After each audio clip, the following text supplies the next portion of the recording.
I'm going to use notes, which is not my style. Normally I wing it, but I want to make sure that we cover everything, and it's not going to take a long time, I promise.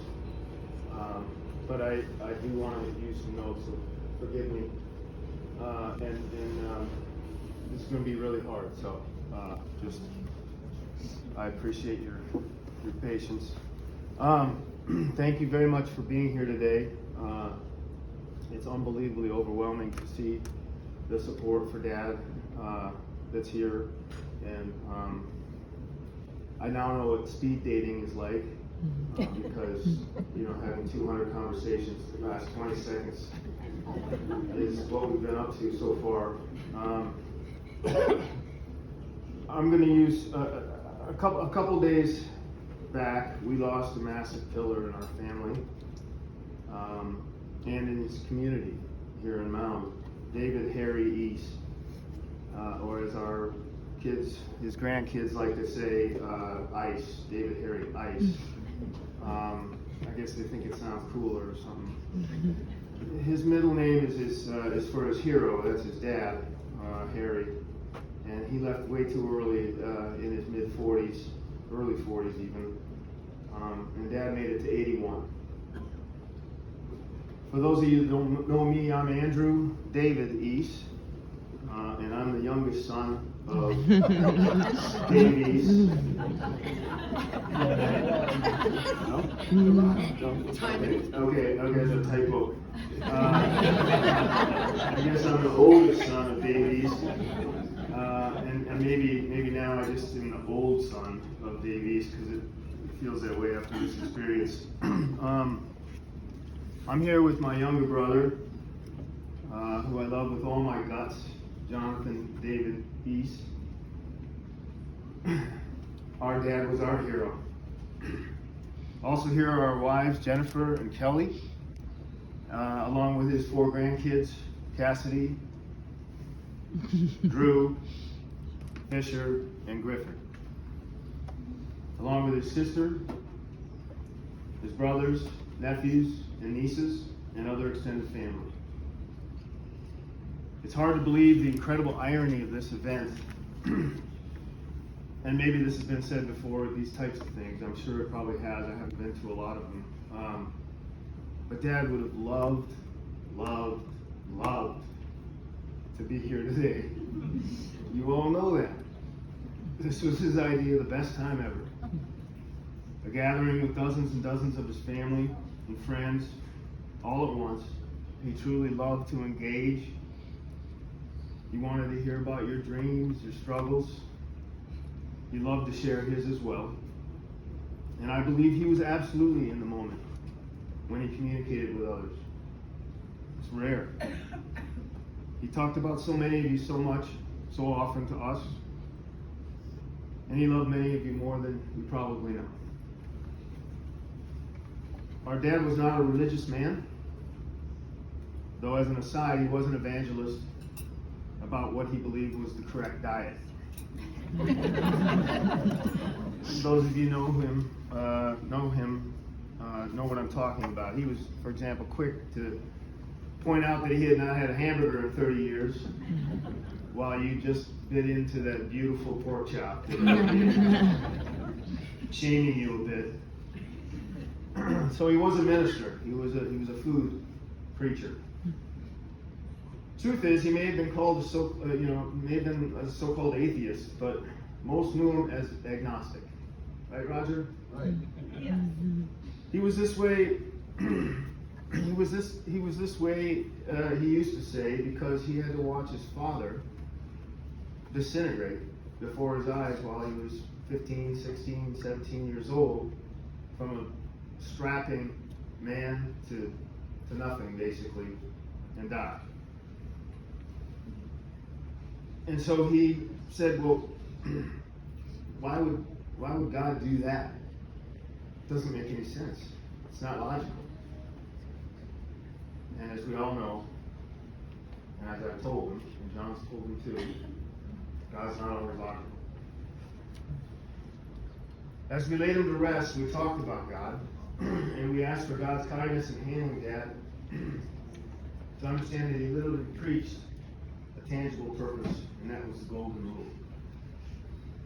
And that's at the root of most religions, to be honest with you, let's face it. And for sure he did do unto others as he would have them do unto him. And he made damn sure that his family did so too, or else. Dad grew up poor. He worked odd jobs and then got real jobs throughout middle and high school to help support his family.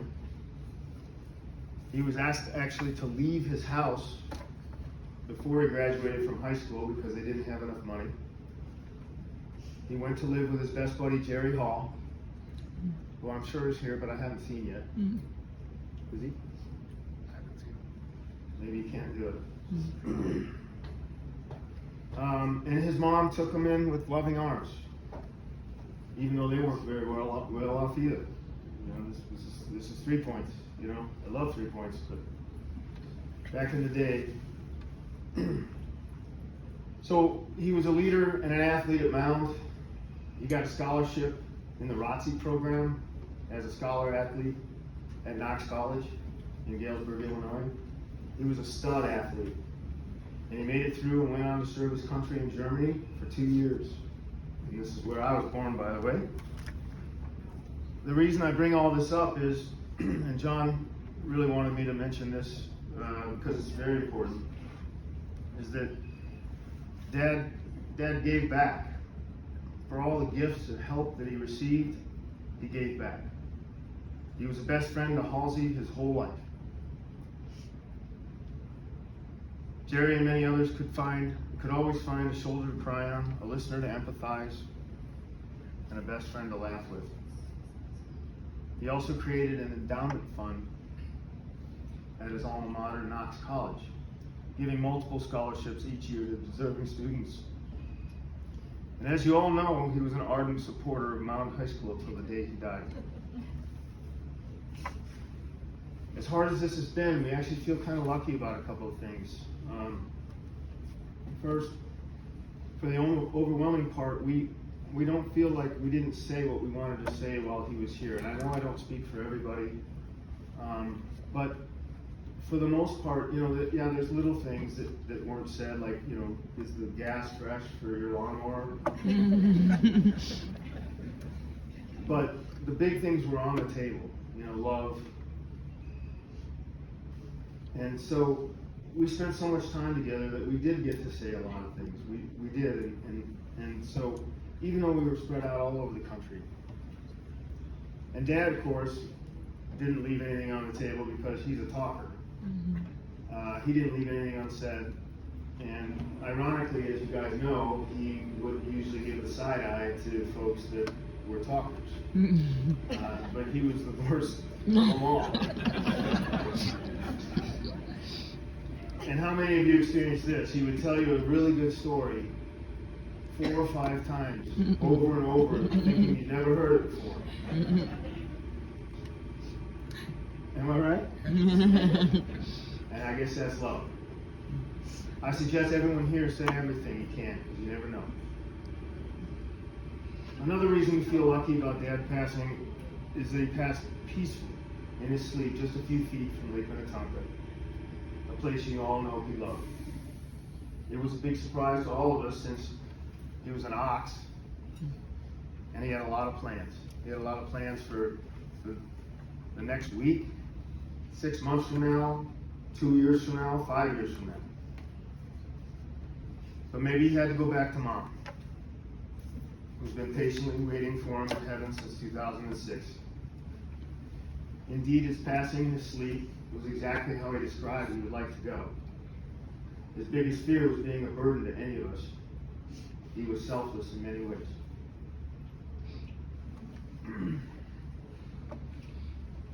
So as a family, as we metaphorically contemplate who's going to pick us up when we fall, now that Dad's gone, we look ahead to stabilizing our missing pillar from our house, to hold up what's built already, but mostly for what's going to be built in the future. It's a tough task, but with a little help from you all, we're up for it. Anything short of awesome is unacceptable. Of course, what makes it much easier is that Dad and Grandpa built us such an amazing foundation to build whatever we want, collectively or individually. So let's get back to socializing, as Dad would prefer. He doesn't want talkers like me. And I'll wrap up again by saying thank you so much for being here. It means a hell of a lot. And chances are good that if you're here, Dad loved you. Dad, you will live forever in our hearts and in our minds because you gave us so many memorable moments to lean on when we wanted or needed. Please give Mom a big hug for us.